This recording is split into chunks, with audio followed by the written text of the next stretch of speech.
요즘 가장 핫한 책 중 하나인 베스트셀러 1위에 빛나는 세이노의 가르침을 읽어보았다. 한국에서 무일푼으로 시작해 스스로의 힘으로 천억대 자산가가 된 세이노 씨의 생생한 가르침이 담긴 책이다. 부자라는 주제 그리고 베스트셀러라는 명성에 이끌려 책을 읽게 되었지만 이 책은 비단 부자가 되는 방법뿐만 아니라 세상에 대한 영리한 통찰이 담겨 있는 덕분에 인생살이에 대한 생생하고도 현장감 넘치는 조언 또한 얻을 수 있었다. 지금부터 그 내용을 여러분과 함께 나누고 싶다. 부티보다 귀티나게 외모에도 신경 쓰라. 외모도 중요하고 실력도 중요하다. 나는 도덕적 문제와 관련해서는 사람들의 말을 크게 믿지 않는다. 교통신호를 지켜야 한다고 말은 하지만 실제 생활에서는 그렇게 하지 않는 사람들이 많기 때문이다. 말과 행동의 이중성이다. 이러한 이중성이 나타나는 것 중에 하나가 외모는 중요하지 않으며 마음이 중요하다는 말이다. 말은 그렇게 하면서도 외모를 본다. 중국 당나라의 관리 선발 기준이었고 조선시대의 인재 판별 기준이라는 신안서판에서도 외모가 첫째 조건이었다. 정신의학에서는 사람을 한 가지 면으로 판단하면 미숙하다고 본다. 그러나 이 세상은 사람을 외모로 판단하는 미숙한 환자들로 가득함을 명심하라. 바비 인형처럼 속이 텅 비어 있어도 예쁘면 뜯게 되고 가상의 인터넷 캐릭터 아바타를 치장하느라 정신없는 것이 이 세상이다. 나처럼 내 멋대로 하고 다녀도 아쉬울 것 없는 사람이 아니라면 외모에도 신경을 써라. 일본의 야마다 오사무 역시 사람을 간파하는 기술에서 사람은 외관이 중요하다고 외친다. 1996년 미국 격주간지 포춘은 미국 남성들이 외모에 쓰는 비용 만년 95억 달러 약 12조 원이라고 했다. 미국 피츠버그 대학 조사에 의하면 키가 188cm 이상인 남자들은 183cm 미만인 남자들보다 12.4% 더 많이 번다. 94년 아메리칸 이코노믹 리뷰에 실린 연구조사에 따르면 능력이 같아도 잘생긴 사람은 못생긴 사람보다 임금을 10%더 받는다. 똑같은 죄인일지라도 미녀는 무죄를 받을 확률이 더 높다는 미국 자료도 있다. 정신병동 같은 이 세상에서 살고 있는 한 변신하라. 의사 전달효과 역시 55%는 몸짓, 표정, 시선에 의존하며 38%는 목소리 톤에 그리고 7%만이 발표 내용에 의존한다고 한다. 머리손질, 의상, 말투로도 당신은 변할 수 있다. 이때 부티를 내지 말고 귀티가 나도록 하라. 졸부처럼 돈과 상표만 걸치지 말고 귀족적 사람됨을 갖추라. 그것은 온몸에서 퍼져나온다. 전화 음성, 운전습관, 의상 코디에서도 귀티가 나오게 하라. 그것이 진짜 매력이다. 외모가 주는 이점은 남들보다 앞선 출발선에 설 수 있다는 것이다. 물론 당신을 질주하게 하는 것은 궁극적으로 실력이다. 외모만 믿고 능력 개발을 등한시하면 생명이 결코 길지 않다. 외모에 자신이 전혀 없다고? 그렇다고 좌절하지 말고 실력을 2배로 길러라. 이 세상은 당신이 넘어지면 잔인하게 짓밟고 지나가지만 당신이 일어서면 우러러 본다는 사실을 명심하라. 찰스 왕세자가 왜 젊고 아름다운 다이애나를 좋아했다가 턱주름 가득한 파커 볼스를 사랑하는지도 한 번쯤 생각해보라. 빨리 부자 되려면 부자들 마음을 읽어라. 부자가 원하는 것을 알아라. 부자가 된다는 것은 다른 사람들의 주머니에 있는 돈이 그들의 자발적 의사로 당신 주머니 속으로 들어와 쌓인다는 뜻이다. 만약 흉기를 들면 강도가 되는 것이고 속임수를 쓰면 사기꾼이 되며 연고에 호소하면 상대와의 친분을 이용하는 것이 된다. 시인 김용택은 세상의 길가에서 내 가난함으로 세상의 어딘가에서 누군가가 배부릅니다. 고 노래했지만 내 생각은 다르다. 내가 부자가 된다고 해서 가난한 사람들이 늘어나지는 않는다. 강도 사기 연고 판매처럼 다른 사람에게 손해를 끼치면서 돈을 모으는 방식으로는 결코 큰 돈을 모을 수 없기 때문이다. 사람들이 기쁜 마음으로 당신에게 지불하도록 만들어야만 부자가 된다. 어떤 나라에서든 20%도 안 되는 부자들이 80%의 돈을 소유하고 있다. 빨리 부자가 되려면 부자들과 주머니를 공유하는 방법이 좋다. 부자들이 흔쾌하게 당신에게 지불하고 싶어 한다면 당신은 훨씬 쉽게 부자가 될 수 있지 않을까? 어떤 사람들은 가난하고 무지한 사람들을 노린다. 가난한 자들에게 이상한 건강식품을 고가로 팔거나 사기성 투자를 유도하여 돈을 벌려는 사람들이여. 벼룩의 간을 빼먹는 짓은 하지 말라. 그래 보았자 벼룩의 간을 먹은 벼룩밖에 안 된다. 어쩌다 사업이 잘 된다 해도 악질 사장 물러나라. 는 직원들의 비난을 피하기 힘들다. 부자들과 주머니를 공유하고 싶다면 그들의 마음을 알아야 한다. 부자들이 원하는 것은 무엇일까? 가난한 동네에서는 땅 모양이나 전망, 일조권이 문제가 되지 않는다. 먹고 살기 바쁜데 가격이 싸고 방을 많이 만들 수 있다면 최고다. 부자 동네에서는 얼마나 집에 모양이 잘 나오고 이웃에는 누가 살고 있으며 햇볕이 잘 들고 전망이 좋은지 등이 중요시된다. 같은 크기의 대형 아파트라고 할지라도 작은 평형이 섞여 있으면 가격이 낮게 형성된다. 그저 강이 보인다는 이유 하나만으로도 몇억 원을 더 지불하는 사람들이 부자들이다. 이처럼 실용성이 아닌 다른 요소들이 가격을 결정한다. 한때 일본 자동차들은 고급차로서의 이미지가 없었다. 약 15년 전 토요타 자동차의 회장은 젊은 엔지니어 10명을 뽑아 특명을 내린다. 앞으로 1년간 미국에 가서 놀아라. 회사에서 준비한 호텔은 보통의 일본인들은 꿈도 꾸지 못할 최고급이었고 음식이나 자동차도 최고급이었다. 그들이 1년을 호화판 생활을 하며 놀고 오자 회장이 말했다. 이제 백만장자가 어떻게 사는지 알았는가? 그 백만장자들이 타고 싶어할 차를 만들어라. 이렇게 해서 등장한 렉서스는 미국의 고급차 시장에서 데이트를 친다. 부자들이 원하는 것을 알아라. 당신이 부자가 아니라면 부자들은 당신이 먹어본 음식, 당신이 받아온 서비스, 당신이 느끼는 기분, 그 이상을 이미 경험한 사람들이다. 당신에게 괜찮아 보이는 수준 정도라면 그들이 지갑을 열 까닭이 없다. 부동산에 빨리 눈 떠라. 부동산에 대해서는 20대부터 일찍 안목을 키우는 것이 좋다. 돈이 없다고 관심을 갖지 않고 지내게 되면 나중에 돈이 생기거나 투자의 기회가 생겨도 투자 방법을 모른다. 즉, 부동산의 게임판이 어떻게 굴러가고 있으며 게임의 법칙이 무엇인지는 돈이 없을 때 미리 파악하고 있으라는 말이다. 이때 반드시 명심해야 할 사실이 있다. 돈은 재테크로 버는 것이 아니라 이 세상 속에서의 당신의 몸값을 스스로 비싸게 만들어 버는 것이며 그렇게 마련된 돈을 비로소 재테크로 불리는 것이다. 이 순서를 반대로 생각하게 되면 허망한 꿈에서 절대 벗어나지 못한다는 것을 명심하라. 내가 부동산에 눈을 뜬 것은 19세 현역병 시절이었다.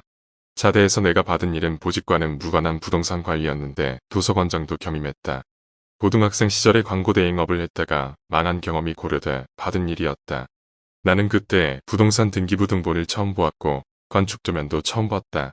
당신이 부동산에 대해 아무것도 모르는 사람이라면 우선 지금 살고 있는 집이 전세이지라도 부동산 등기부 등본, 토지대장, 가업대장, 도시계획황인원 지적도를 본인이 직접 교부받아 보라.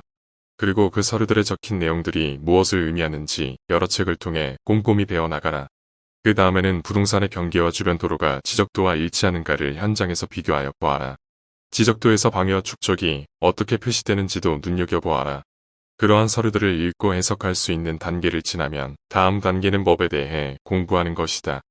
이때 부동산 투자와 관련하여 일반적으로 취득량도 세금에 대한 법들을 알아야 한다고 하지만 그런 법들은 소유자로서의 권리를 확고하게 하거나 국가의 돈을 얼마나 납부하는가를 알려주는 법들이라는 것을 명심하라. 당신이 벌게 될 수익을 계산하는 법은 건축 관련 법들이다. 왜 그럴까? 모든 부동산은 개발이 되었을 때 얻을 수 있는 수익을 근거로 가치가 매겨진다. 이때 개발의 한계를 결정하는 것이 건축법과 지방자치단체의 건축조례이다. 대한민국 법은 전혀 안 바뀌는 법과 너무 자주 엮이는 법, 두 가지로 나뉘는데 세법과 건축법은 아주 자주 엮이는 법들이므로 끊임없이 촉각을 곤두세우고 있어야 한다. 건축비와 인테리어 비용의 동향도 알아야 한다. 예를 들어 지은 지 몇 년 된 다가구 주택을 산다고 하자. 요즘 서울 시내의 일반적인 다가구 주택의 건축비는 평당 200에서 220만원 선이다. 땅값은 별도 논의한다고 치고 기존 다가구 주택을 매입할 때는 그 주택을 새로 지을 때 총 건축비를 염두에 두고 협상하여야 할 것이다. 무조건 잘 지은 집, 튼튼한 집이라는 말만 믿고 구입하지 말고 건축도면과 전기나 수도 등에 대한 설비도면도 최대한 챙겨야 한다. 그래야 유지 보수도 쉬워진다. 외로움을 즐겨라. 우리가 어떤 목표를 정하고 그 목표를 향해 나아가겠노라고 굳게 결심한 이후 우리의 발길을 가장 방해하게 되는 것이 무엇인지 아는가? 부자가 되고자 마음 굳게 먹었음에도 그 굳은 결심을 산산조각 깨뜨려 버리는 것이 무엇인지 아는가? 그것은 외로움이다. 외로움은 그 어떤 목표이든 간에 목표를 달성한 사람이라면 누구나 반드시 수없이 겪었을 통과의 일이다. 혼자서 노력하는 과정 중에 창밖에 비치는 찬란한 햇빛, 하얗게 쌓인 눈, 후두둑 떨어지는 소나기, 그런 것들을 배경으로 하여 때 없이 밀려드는 외로움, 보고 싶은 얼굴 등등이 스스로를 외롭게 하고 이어서 내가 도대체 꼭 이렇게까지 하며 살아야 하나 하는 회의감마저 불러일으킨다는 것을 나는 경험으로 안다. 그래서 나는 장담한다. 만일 당신이 어떤 목표를 향하여 정진하는 과정을 이미 시작하였거나 시작하려고 한다면 이제 곧 문득문득 외로워질 것임을. 하지만 명심해라. 이 애인 수녀마저도 존재 그 쓸쓸한 자리에서 이렇게 시를 읽고 있다는 것을 누구 하나 내 고독의 술잔에 눈물 한 방울 채워주지 않거늘 매일 아침 오늘도 살아있음에 감사하거늘. 그래도 외로운 거야.